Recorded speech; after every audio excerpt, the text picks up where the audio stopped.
जय हिंद मित्रांनो, नमस्ते. मी तुकाराम अनवते युगांतर या अकॅडमीमध्ये सर्वांचे स्वागत करीत आहे.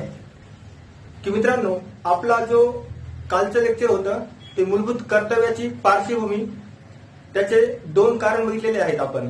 त्याचे दोन कारण आणि त्याच्यामध्ये जे मूलभूत कर्तव्य आहेत ते अगोदर ज्यावेळेस संविधान निर्माण करण्यात आलं होतं त्यावेळेस ते ऍड करण्यात आले नव्हते.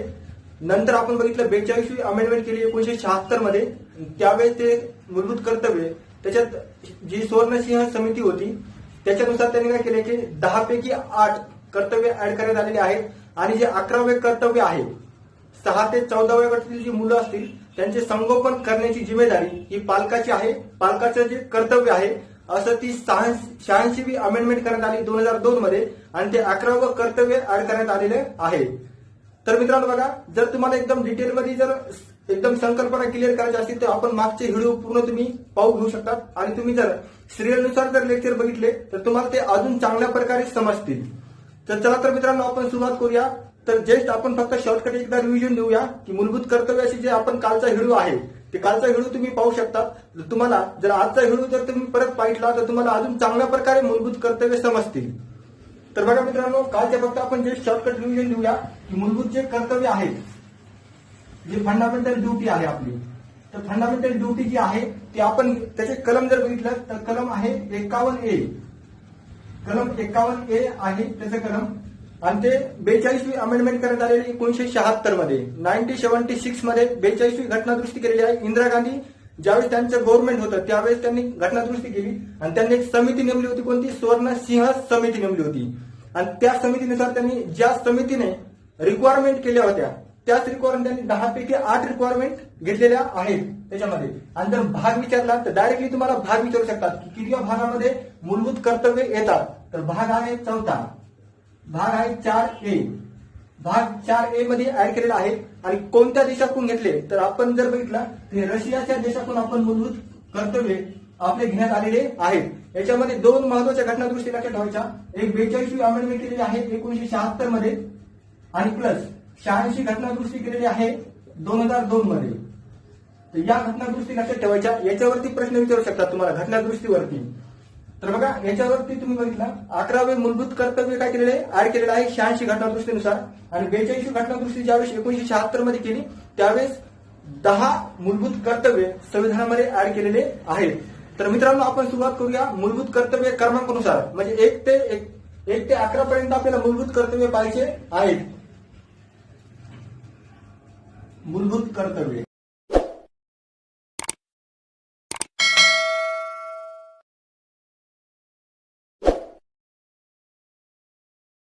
एक एकदम डिटेलमध्ये आणि सविस्तररित्या पाहूया की बघा पहिलं जे बघितलं आहे आपण जर पहिलं बघितलं तर पहिलं कर्तव्य काय आपलं. तर पहिलं कर्तव्य असं आहे की आपल्या जे देशाचं संविधान असेल, राष्ट्रध्वज असेल व राष्ट्रगीत. बघा मित्रांनो, आपल्या देशाचं संविधान असेल, राष्ट्रगीत असेल आणि राष्ट्रध्वज असेल, राष्ट्रध्वज यांचा आदर करणे हे आपल्याला आपलं जे कर्तव्य आहे ते पहिलं कर्तव्य कोणतं आहे? संविधानाचं पालन करायचं आपल्याला. राष्ट्रध्वज आणि राष्ट्रगीत यांचा आदर करणे हे आपलं मूलभूत कर्तव्य देण्यात आलेलं आहे. जर दुसरं बघितलं आपण तर जे स्वातंत्र्य लढ्यामध्ये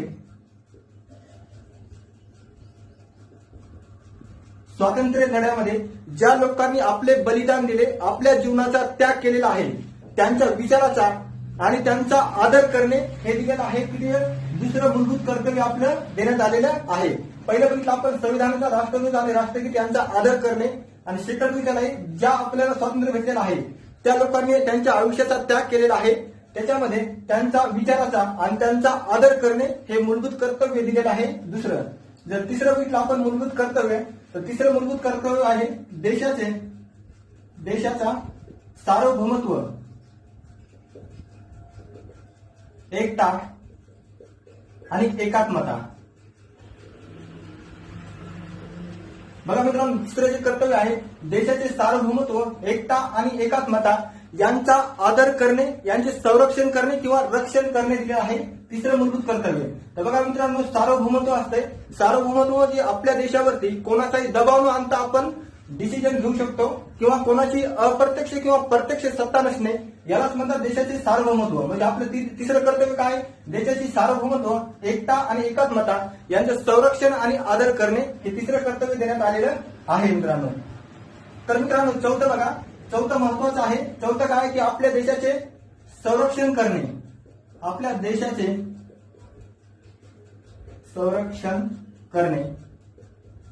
संरक्षण करणे आणि देशावरती ज्यावेळेस आव्हान येईल,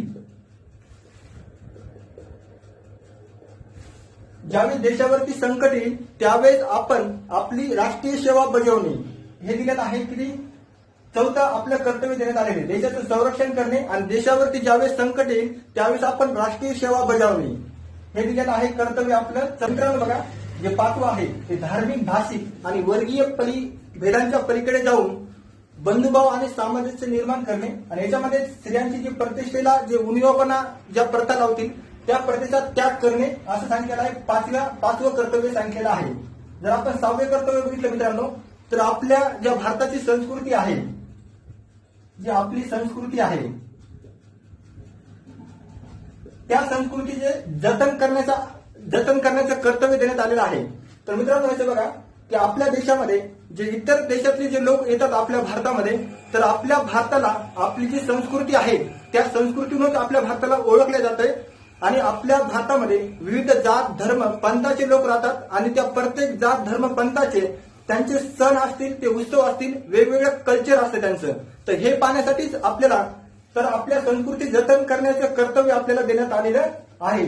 नंतर बघितलं आपण 7वं, तर 7वं कर्तव्य आपलं काय आहे? 7वं कर्तव्य देण्यात आलेलं आपल्याला की वने, सरोवरे, नद्या आणि नैसर्गिक पर्यावरण. मित्रांनो 7वं कर्तव्य काय? वने, सरोवरे असतील, नद्या असतील आणि नैसर्गिक जे पर्यावरण असेल यांचं रक्षण करणे किंवा संरक्षण करणे. आणि जे प्राणी असतील प्राण्यावर दया, बुद्धी दाखवणे. प्राणी मात्रावर दया, बुद्धी दाखवणे हे दिलेलं आहे. की 7वं कर्तव्य आपल्याला देण्यात आले. म्हणजे वने, सरोवरे असतील, नद्या असतील आणि नैसर्गिक पर्यावरण असतील आणि प्राणी मात्रावर दया, बुद्धी दाखवणे हे आपलं कर्तव्य देण्यात आलेले 7वं. तर बघा मित्रांनो, आणि जर 8वं बघितलं आपण तर 8वं कर्तव्य काय देण्यात आलेलं आपल्याला? 8वं कर्तव्य दिलेलं आहे की वैज्ञानिक दृष्टिकोन ठेवणे. वैज्ञानिक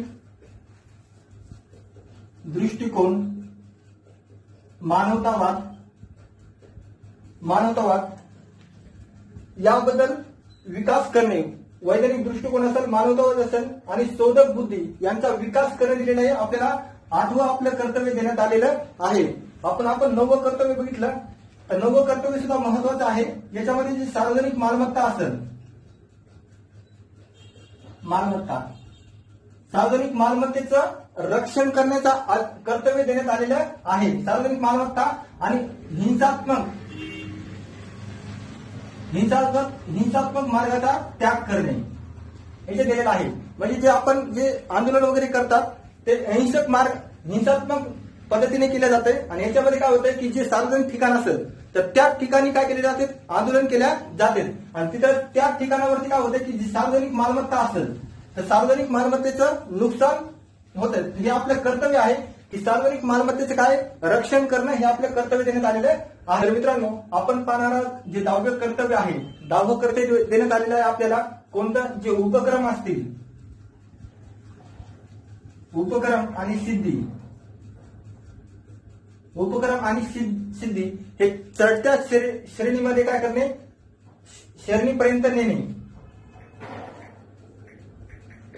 हे कर्तव्य देण्यात आलेलं आहे. आणि शेवटचं कर्तव्य बघायचं आहे मित्रांनो आपल्याला, आणि ते महत्वाचं आहे. जे 11वे कर्तव्य आहे, तर 11वे कर्तव्य काय आहे? जे 6 ते 14व्या वर्षातील जे मुलं असतील,